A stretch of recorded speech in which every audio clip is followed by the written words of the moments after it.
नमस्कार दोस्तों, स्वागत है सभी का अपने चैनल जीके क्यूज बकर्स पर।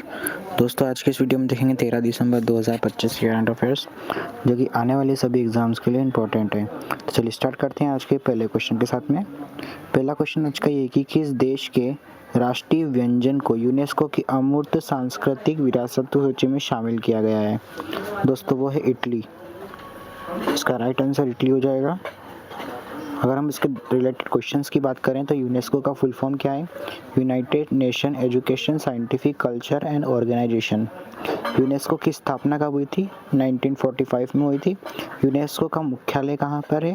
पेरिस में है। और भारत की जो पहली अमूर्त विरासत है वो कौन सी है? कुंभ मेला। इटली की राजधानी कौन सी है? रोम। यूनेस्को दिवस कब मनाया जाता है? 4 नवंबर को मनाया जाता है। भारत यूनेस्को का सदस्य कब बना? 1946 में भारत यूनेस्को का सदस्य बना है। विश्व धरोहर समिति के सदस्य कितने हैं? वो है 21। सांस्कृतिक विरासत ग्रंथि 1972। और यूनेस्को यानी संयुक्त राष्ट्र की संस्था है।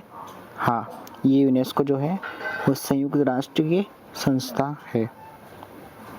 अगर हम सेकंड क्वेश्चन की बात करें तो टाइम पत्रिका द्वारा 2025 पर्सन ऑफ द ईयर किसे चुना गया है? तो वो चुना गया है architects of change. Architects of change को पर्सन ऑफ द ईयर चुना गया है। टाइम का अगर फुल फॉर्म बताएं तो टाइम का कोई फुल फॉर्म नहीं होता है, एक पत्रिका का नाम होता है। टाइम पत्रिका की शुरुआत कब हुई थी? 1923 में हुई थी। टाइम का मुख्यालय कहाँ है? न्यूयॉर्क में है। और पहले जो इसका पर्सन ऑफ द ईयर बोला जाता था, पर्सन ऑफ द ईयर पहला कौन था? Charles Lindberg. पहले इसका नाम था मैन ऑफ द ईयर, बाद में इसका पर्सन ऑफ द ईयर कर दिया गया। टाइम के संस्थापक कौन है? Henry Luce. 2023 person of the year किसे चुना गया था? टेलर स्विफ्ट को चुना गया था। और चयन का आधार क्या है? इन्फ्लुएंस है। अब टाइम पत्रिका साप्ताहिक है। और टाइम किस देश की पत्रिका? ये यूनाइटेड स्टेट ऑफ अमेरिका की पत्रिका है। क्वेश्चन नंबर थर्ड की बात करें तो 33वें सी गेम्स 2025 की मेज़बानी कौन करेगा? ये करेगा वियतनाम। अगर सी गेम्स का फुल फॉर्म अगर बात करें तो साउथ ईस्ट एशियन गेम्स है। सी गेम्स की शुरुआत कब हुई थी? 1959 में हुई थी। सी गेम्स का पुराना नाम क्या है?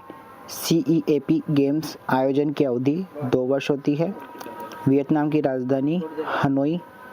और सी गेम्स का महासंघ CEAGF। भारत सी गेम्स में भाग लेता है? नहीं लेता है ये भाग। सी गेम्स क्षेत्र कौन सा है? दक्षिण पूर्व एशिया है। पहले सी गेम्स कहाँ होते थे? थाईलैंड में। और सी गेम्स ओलंपिक से अलग है? तो हाँ, ये अलग है। MSME मंत्रालय ने कारीगरों को वैश्विक बाजार से जोड़ने के लिए किस कंपनी के साथ समझौता किया है? तो ये किया है अमेजोन के साथ। MSME क्या फुल फॉर्म क्या है? Micro small and medium enterprises. MSME दिवस कब मनाया जाता है? 27 जून को मनाया जाता है। अमेजोन की स्थापना कब हुई थी? 1994 में हुई थी। अमेजोन के संस्थापक कौन है? Jeff Bezos. अमेजोन का मुख्यालय रिएटल। अमेजोन इंडिया की शुरुआत कब हुई थी? 2013 में हुई थी। और जो MSME है वो सर्वाधिक रोजगार देता है। GDP का फुल फॉर्म अगर पूछे तो ग्रॉस डोमेस्टिक प्रोडक्ट। MSME का GDP में योगदान क्या है? लगभग 30% इसका योगदान है। MPMEGP का फुल फॉर्म अगर पूछा जाए तो prime minister employment generation programme, ये इसका फुल फॉर्म है। हाल ही में किस राज्य को खुद का नक्सलवाद मुक्त घोषित किया है? किस राज्य ने नक्सलवाद घोषित किया है मुक्त? वो मध्य प्रदेश ने किया है। इसने खुद को नक्सलवाद मुक्त घोषित किया है। अगर मध्य प्रदेश की राजधानी की बात करें तो भोपाल है। MP के मुख्यमंत्री की बात करें तो मोहन यादव है। नक्सलवाद संबंधित है किससे? वामपंथी उग्रवाद से संबंधित है। नक्सलवाद आंदोलन की शुरुआत कब हुई थी? 1967 में हुई थी। नक्सलवाड़ी पश्चिम बंगाल। और MP को क्या कहा जाता है? भारत का हृदय कहा जाता है, इंडियाज हार्ट, क्योंकि ये बीच में है इसलिए इसको इंडियाज हार्ट कहा जाता है। MP का राजकीय पशु कौन सा है? बारहसिंगा। MP का हाई कोर्ट कौन सा? जबलपुर। और गृह मंत्रालय का full form ministry of home affairs, English में बोला जाता है इसको।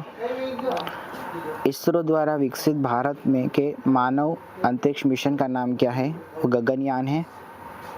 अगर इससे रिलेटेड क्वेश्चन की बात करें तो इसरो का फुल फॉर्म क्या है? Indian Space Research Organisation. ISRO की स्थापना 1969 में हुई थी। इसरो का मुख्यालय बेंगलुरु में है। गगनयान का अर्थ अंतरिक्षयान। भारत का पहला उपग्रह कौन सा है? आर्यभट्ट है। चंद्रयान 3 2023 में लॉन्च किया गया था।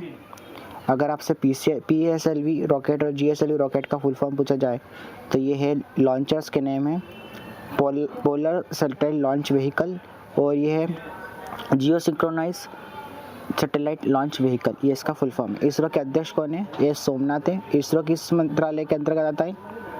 अंतरिक्ष विभाग के अंतर्गत आता है।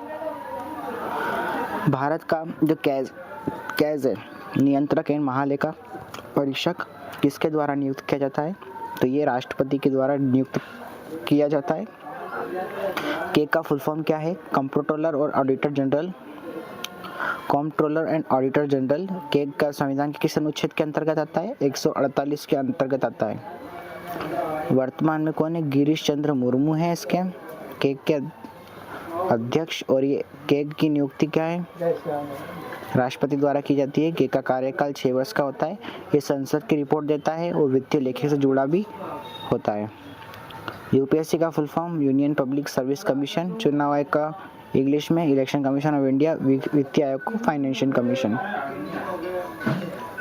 नीति आयोग का गठन किस वर्ष हुआ था? 2015 हुआ था, और इसके अध्यक्ष कौन होते हैं? जो प्राइम मिनिस्टर होते हैं, जो फिलहाल में नरेंद्र मोदी है, ये इसके अध्यक्ष होते हैं नीति आयोग के। नीति आयोग का full form national institution of transforming India. NITI Aayog की स्थापना 2015 में हुई थी। नीति आयोग के किसे बदला? इसका पुराना नाम योजना आयोग था, योजना आयोग से इसका नाम नीति आयोग कर दिया गया।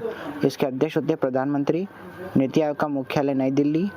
नीति आयोग की स्थापना 1950। CEO का full form chief education officer. NITI Aayog का पहला CEO कौन है? अमिताभ कांत। नीति आयोग नीति निर्माण करता है? हाँ करता है। नीति आयोग संवैधानिक संस्था है? ये नहीं, ये संवैधानिक संस्था नहीं है। क्वेश्चन नंबर 9, भारत का पहला डिजिटल विश्वविद्यालय किस राज्य में स्थापित किया जाएगा? तो ये जाएगा मध्य प्रदेश में। अगर डिजिटल माध्यम NEP का फुल फॉर्म पूछा जाए तो नेशनल एजुकेशन पॉलिसी। NEP लागू कब हुआ था? 2020 में। UGC का फुल फॉर्म अगर पूछा जाए तो यूनिवर्सिटी ग्रांट कमीशन। AI का full form artificial intelligence. Bharat में शिक्षा समवर्ती सूची में है, तो यहाँ है।